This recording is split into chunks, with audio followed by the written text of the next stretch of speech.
240 இருக்குடா. இன்சூரன்ஸ் சுடுகாட்டுக்கு 240 தான்டா. இதில் எப்படாவது எரிச்சிருக்கடான்னு இப்போ தவசின்னு ஒரு படம் பண்ணிக்கிட்டு இருந்தேன் நானும் அவனும். சிவாஜி அப்பா இறந்துட்டாரான்னு அவன் தான் சொன்னான் எனக்கு. என் நண்பன் விஜயகாந்த் போனதுல இருந்து என்னுடைய ஆரோக்கிய நண்பன் அவன் போனதுல இருந்து போயிடுச்சு உடம்பு.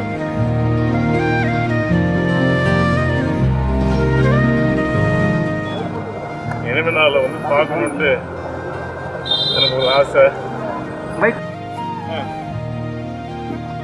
சிவாஜி அப்பா என் கல்யாணத்துக்கெல்லாம் வந்தாரு.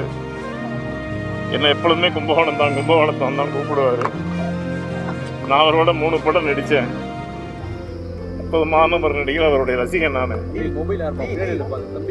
இன்னைக்கு என்னன்னு கேட்டீங்கன்னா பிரபு ஒரு வாட்ஸ்அப் அனுப்பிச்சிருந்தது எனக்கு. வி.கே. ராமசாமிகிட்ட சொல்லுவார் சிவாஜி அப்பா, 240 இருக்குடா. இன்சூரன்ஸ் சுடுகாட்டுக்கு 240 தான்டா. இல்லை எப்படாவது எரிச்சிருக்கடான்னு அதை இன்னைக்கு பார்த்துட்டேன் நான். அது மாத்திரம் இல்லை, அப்புறம் மின்சார சுடுகாட்டில் ஊர்வலமாக போகும்போது நானும் விஜயகாந்த் தான் எடுத்தோம். முதல் நாள் நைட்டு நானும் விஜயகாந்த் சொன்னேன், டே இறந்துட்டாரு அப்போலோவில். இப்போ தவசின்னு ஒரு படம் பண்ணிக்கிட்டு இருந்தேன் நானும் அவனும். சிவாஜி அப்பா இறந்துட்டாரான்னு அவன் தான் சொன்னான் எனக்கு. என்ன பண்ணோம், முதல் நாளே போய் நேராக ஜிஆர்டி ஹோட்டலில் போய் தங்கிட்டோம். பிரபு அப்போ கனடாவோ லண்டனோ போயிட்டு வந்துச்சு. நேராக போய் ஏர்போர்ட்டில் போய் அழைச்சிட்டு வந்தேன். நானும் வடிவேல் தான் போய் அழைச்சிட்டு வந்தேன். நானும் வடிவேலை கூப்பிட்டு போனேன்.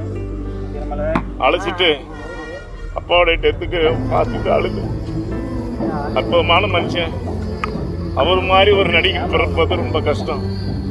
அது மாதிரி மதுரையில் அவருடைய சிலையை திறக்கிறதுக்கு அழகிரின்னு முக்கிய காரணம். அதே போல் பாண்டிச்சேரியில் சிலை திறந்தோம். அதுல எல்லாம் என்னுடைய பேர் இருக்கிறதுங்கிற பெருமையாக சொல்லிக்கிறேன்.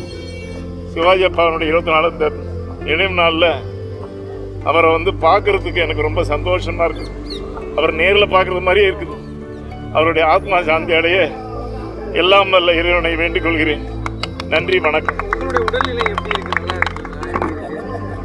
என்னுடைய உடல்நிலை நான் என்னத்த சொல்றது, நல்லா தான் இருக்கேன். என் நண்பன் விஜயகாந்த் போனதுல இருந்து என்னுடைய ஆரோக்கிய நண்பன் அவன் போனதுல இருந்து போயிடுச்சு உடம்பு. புராணா படாத பாடு படிச்சிருச்சு எல்லாரையும். அது மாதிரி விவேக் போயிட்டான். அதுல எனக்கு ரொம்ப எல்லாமே அதுல இருந்து எனக்கு ஒரு பயம் வர ஆரம்பிச்சிருச்சு. என்னன்னு கேட்டீங்கன்னா, நான் கால் ஃப்ராக்சர் ஆயிடுச்சேன். என் பொண்ணு டாக்டரா இருக்கனால தப்பிச்சேன். அதை வந்து ஊனக்கூடாதுன்னு இருக்கானுங்க. அதனால ஜாக்கிரதையா பார்த்து நடந்து போங்கன்னு. அதுல இருந்து நான் கேர்ஃபுல்லா இருக்கிறேன். எல்லாம் உங்களுடைய ஆசீர்வாதம், சிவாஜி அப்பாவுடைய ஆத்மா.